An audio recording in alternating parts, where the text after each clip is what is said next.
They're saying almost every human being has about enough plastic in them to manufacture like a credit card. The many problems that children are facing today, young children having thyroid problems, is largely connected with this. Plus autism, various things are associated with this. How many problems you're getting out of this, you do not know.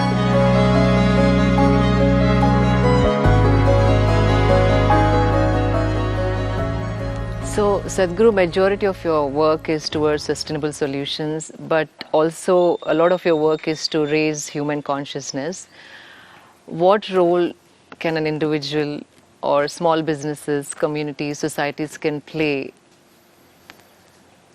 See, these are not two different things. Human beings living consciously and sustainable solutions are not two different things. The only reason why we are doing things in ways that it is not sustainable is because we are not conscious. We are not doing our activity on this planet in a conscious manner. Everybody has their compulsions. Individual people have compulsions, societies have compulsions, nations have compulsions. The global reality has its compulsions. To fulfill these compulsions, we are doing things which are taking away the basis of our existence. This is like a classic story from the Panchatantra, where a man is sitting at the wrong end of the branch and cutting it. He is going at it because he wants to be successful, but when he succeeds, he will fall. That's where we are. We are doing this kind of silly activity. When we succeed, we will fall. Right. Every one of us should structure our lives in such a way, what are we using today? Where will this go? This much consciousness. Whatever I'm using today, where will this go tomorrow? Where will it end up? What is its ultimate goal? Now, one important thing is, in India, as a nation, we have been a textile nation for hundreds of years or thousands of years. There was a time when we clothed entire Europe and Arabia. Literally 60% of the clothing was from India. Nobody made exquisite clothing like this on the planet, even today. Nobody can make something like what you're wearing, all right? Right. Nowhere else on the planet. Because these skills won't happen overnight. This is not something you can go to a textile course for 4 years and pick it up. This is something innately developed. In each region, they had all these different kinds of weaves, different kinds of dyes. With whatever local material, they came out with such exquisite weaves. Over 132 weaves, distinct weaves were there at the beginning of this century. Right now, almost 65 to 70 of them are near extinction. We are making some efforts in that, we'll talk about it later. But textile has been our way of doing things. We need to go back to that.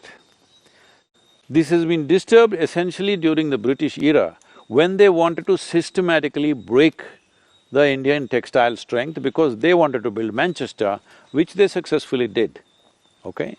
Now people are very proud to call Coimbatore the Manchester of India. I said, please don't do that, huh?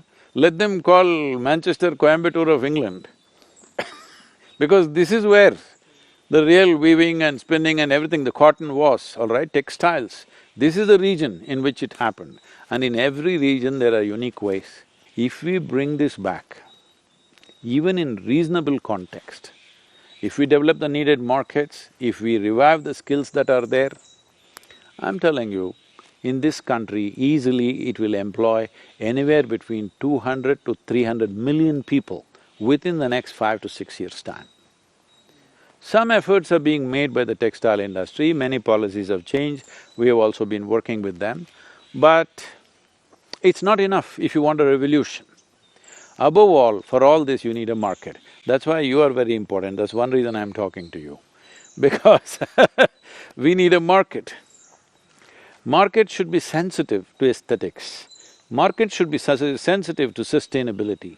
Right now, they want to go to some shop and buy 10 nylon clothes. If they go shopping, nobody's buying one, because they buy 2 dozen like this. 1, 2, 3 they'll wear, after that it's got bored, and again by the time they can wear these 2 dozen, already they've shopped once again, all right? 85% of the clothing on the planet within 1 year goes to the landfills. 100 billion pieces of clothing is sold on the planet every year, 100 billion, all right? And 85 billion pieces of clothing go into the landfills every year, and most of it is polyester. One of the most dangerous form of pollution is polyfiber is floating everywhere. It's in the air, it's in the soil, it's in the water. Some researchers have found placenta, you know, the polyfiber is in the placenta, that in your mother's womb, you catch it. Some of them are saying, we don't know to what extent these numbers are correct, but it is right, it's in the right direction. They are saying almost every human being has about enough plastic in them to manufacture like a credit card. You know, you have to pay. Someday, if you carry a credit card in your system, you keep paying, all right? So, this much plastic is all over the place, but everybody is trying to shoot the lowly plastic bag. I'm not saying you shouldn't shoot at it, but it's fashionable to do that, that's what is problem. Because the lowly plastic bag which is floating on the street, some beggar, some rag picker picks it up, and you know, in India, that recycling is actually at a very good pace, not because of your sustainable consciousness, because of poverty, they're picking it out. Plastic bottles are recycled nearly 90% in India, it's the only country like that.